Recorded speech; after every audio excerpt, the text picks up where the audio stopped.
Hello friends, स्वागत है bank Nifty stock के डेली एनालिसिस वीडियो में।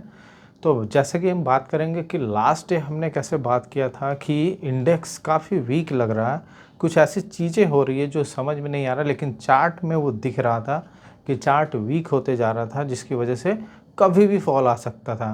तो उस फॉल को आज आपने देखा कि कैसे गैप डाउन ओपन हुआ और एक बहुत बड़ा झटका लगा। देखो, फॉल मे बी एचडीएफसी की वजह से हो या किसी भी स्टॉक की वजह से हो, लेकिन जो चार्ट का जो सीन है वो आपको क्लियर दिखता है, आपके आपके चार्ट पे दिखता है।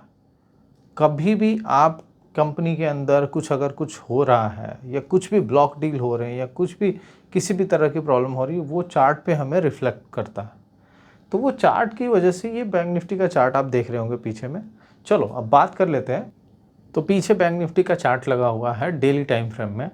तो डेली टाइम फ्रेम में यहाँ पे जैसे ही आप देखोगे कि मैं इस 3 कैंडल पे काफ़ी फोकस कर रहा था कि कभी भी अगर एक बायर के कैंडल के बाद अगर ब्रेकआउट होता है तो ब्रेकआउट के बाद कंटिन्यूएशन आना चाहिए। अगर इन केस नहीं आ रहा है तो वो ब्रेकआउट आपको फंसा सकता है। तो आगे से याद रखना, कभी भी कोई ब्रेकआउट आता है उसके साथ के साथ अगर बाइंग हो रही है तो उस बाइंग में हमें जाना चाहिए। चलो इसको देखते हैं। पहले दिन ऐसे चला, फिर उसके बाद एक बाइंग आई और फिर उसके बाद सेलिंग आई, यहाँ क्लोज हुआ। ये 3 कैंडल से ही मुझे पता लग रहा था कि कुछ चीज़ें ऐसे हो रही है जो हमें एक झटका दे सकती है, और उस झटका की वजह से आज बिल्कुल गैप डाउन ओपन हुआ और ओपन होके बिल्कुल यहाँ पे इसके इसके और इसका लो लगभग तीनों का सेम है। अब ये तीनों का लो समझने के लिए थोड़ा सा हम टाइम फ्रेम चेंज करेंगे। जैसे ही टाइम फ्रेम चेंज करेंगे 15 मिनट या 1 आवर, तो आपको ज़्यादा क्लियर होगा। चलो सबसे पहले बात कर लेते हैं 1 आवर के टाइम फ्रेम में, तो आपको क्लियर हो जाएगा। तो यहाँ पे बात कर लेते हैं कि 15 मिनट का चार्ट ये है। उससे पहले 1 आवर का चार्ट देख लेते हैं। देखो 1 आवर के चार्ट में आपको मैं ये दिखाना चाहता हूँ, ये रेंज पे कल आके रुकी थी। यहाँ पे इस रेंज पे कल आके यहाँ पे पॉज लिया था। अब उस पॉज के बाद हुआ क्या? उस पॉज के बाद क्या हुआ कि बिल्कुल मार्केट की क्लोजिंग जो ऐसे थी, उसके बाद मेरा प्रेडिक्शन था कि लगभग यही 800 के आसपास से कोई एक सपोर्ट लेना चाहिए, मतलब 45,800 के पास सपोर्ट लेना चाहिए। लेकिन उसके पास रुका नहीं, सीधे गैप डाउन ओपन हो गया। और गैप डाउन ओपन होते हैं, जैसे देखो कोई भी अगर गैप डाउन, कभी भी इंडेक्स कभी भी गैप डाउन हो तो थोड़ा सा आपको समझना चाहिए। चलो देखते हैं उसको कि इंडेक्स जब अगर गैप डाउन होता है तो कहाँ तक और कैसे हम ट्रेड करते हैं। बिल्कुल यहाँ पे देखो उसी जगह पे आके एक सपोर्ट लिया है। चलो ये जैसे ही आप देखोगे कि ये उस रेंज के आसपास सपोर्ट लिया है, कभी भी गैप डाउन हो या गैप अप हो तो ऊपर का रेजिस्टेंस या सपोर्ट, जहाँ पे स्ट्रॉन्ग सपोर्ट या स्ट्रॉन्ग रेजिस्टेंस हो, उसी के पास जाके वो रिएक्ट करता है। एक सफिशिएंट स्पेस होना चाहिए। आप देखो 15 मिनट में आपको एक चीज़ क्लियर हो जाएगी। ये 15 मिनट का जब चार्ट आप देखोगे तो यहाँ पे आपको ऐसा दिखेगा कि सुबह की गैप डाउन के बाद, सुबह की ये गैप डाउन के बाद एक ग्रीन कैंडल आई है। देखो मोस्टली लोगों को ऐसा लगता है कि इतनी बड़ी गैप डाउन हो गई, यहाँ से लगभग 400 पॉइंट गैप डाउन हो चुका है तो मार्केट रिकवर कर जाएगी। ऐसा होता नहीं है। आपको ध्यान रखना चाहिए, कभी भी गैप डाउन हो जाए तो सबसे पहले ये ध्यान रखना चाहिए कि अपसाइड का ट्रेड नहीं करेंगे। अपसाइड का ट्रेड चलो फर्स्ट बार में मिल गया तो मिल गया, लेकिन उसके बाद नहीं करेंगे। क्या करेंगे इसमें साफ क्लियर दिखेगा आपको। कभी भी गैप डाउन ओपन हो गया तो आपको ये प्रिडिक्ट नहीं करना है कि अब कितना ही जाएगा। मार्केट का आप अंदाज़ा नहीं लगा सकते कि कितना ही जाएगा। आपको ये ध्यान रखना है कि अगर गिरा है तो कुछ चीज़ें गड़बड़ है जिसकी वजह से गिरा है। मार्केट ऐसे जगह पे है जहाँ से कुछ भी हो सकता था। मैं 2 दिन से लगातार बात कर रहा था, आप ज़रा सा आपको मेरे पुराने वीडियो याद होगा या फिर आप देखते होंगे लगातार, तो आपको अंदाज़ा होगा कि मैं क्या कहना चाह रहा था और उसी के बिहाफ पे आज ट्रेड करना था। फर्स्ट जैसे ही कैंडल गिरी है, आप इस कैंडल पे ध्यान रखना, कभी भी गिरी है तो इस लगातार के कैंडल पे आपको नहीं जाना है। लगातार के कैंडल पे आपको सेल साइड नहीं जाना है। आपको वेट करना कि कहीं से फिर से सेलर ट्राई करे। ये जैसे ही ऊपर गया, 2 कैंडलें यहाँ बनी हैं और जैसे ही इसके नीचे ब्रेक हुआ, ये देखो यहाँ पे आपको सेल करना था और यहाँ पे स्टॉप लॉस डालना था। यहाँ गिरा, यहाँ गिरने के बाद एक पुल बैक आके यहाँ तक गिरा। एक टारगेट तो यहाँ मिल गया। उसके बाद मैं हमेशा बोलता हूँ कि सेकंड फेज वाला आपको ट्रेड नहीं करना चाहिए, क्योंकि 11-12 बजे के बीच का जो फेज है उस फेज में साइडवेज मार्केट होता है और मार्केट पूरे दिन आपको एक ही जगह पर घुमाते रहा। लास्ट के टाइम में देखो थोड़ा सा पुल बैक आने की कोशिश किया, लेकिन इस पुल बैक पे कभी भी अपसाइड का ट्रेड मत करो। ये पुल बैक को जिसको दिख रहा होगा कि यहाँ पे अपसाइड का ट्रेड कर ले, बिल्कुल भी गलत करते हो आप। लास्ट टाइम में अगर पुल बैक मान लो ये पहले कहीं पे ट्राई किया होता फिर जाता, तब पुल बैक को ट्रेड करना चाहिए, लेकिन पहली बार ही ट्रेड अपसाइड के लिए पुल बैक ले रहा है तो उसको नहीं ट्रेड करना चाहिए, वो आपको फंसा देगा।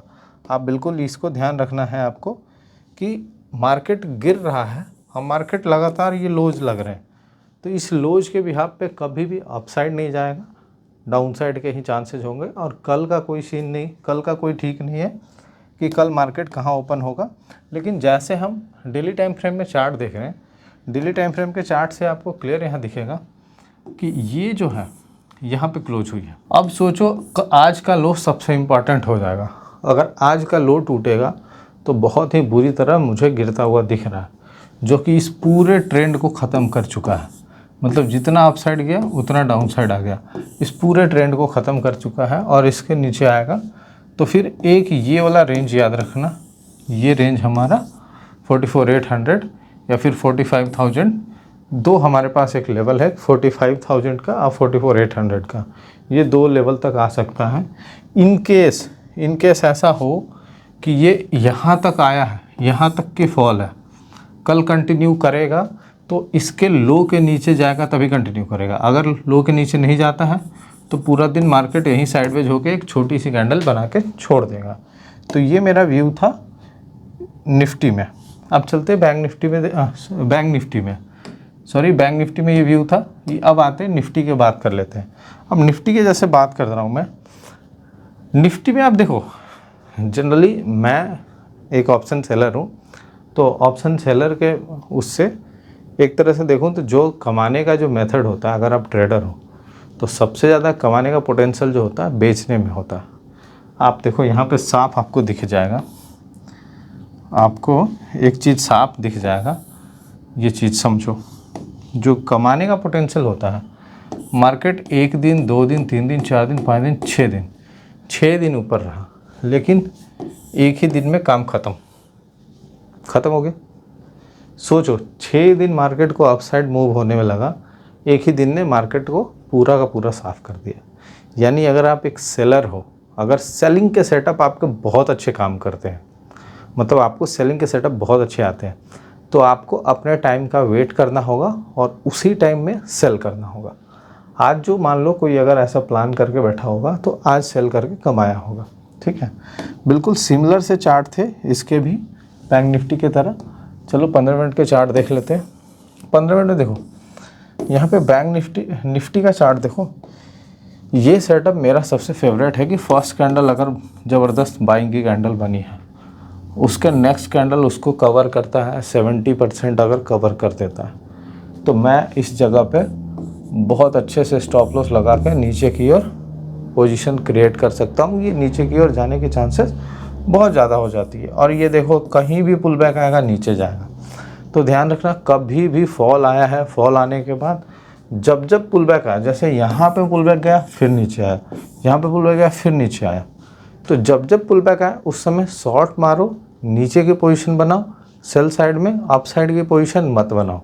अप साइड की पोजीशन कहीं बनाओगे फेल हो जाओगे, यहाँ बनाओगे फेल हो जाओगे, यहाँ बनाओगे फेल हो जाओगे, यहाँ बनाओगे। कल क्या होता है देखते हैं, कल फेल होते हुए क्या होता है, तो कल की बात करेंगे।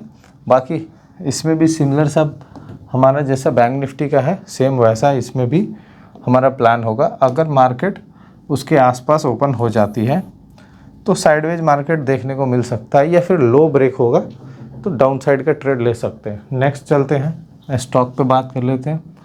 कुछ स्टॉक मेरे लिस्ट में, पहला स्टॉक तो पीडीलाइट का है, जो कि लास्ट टाइम में भी था, लास्ट डे भी था।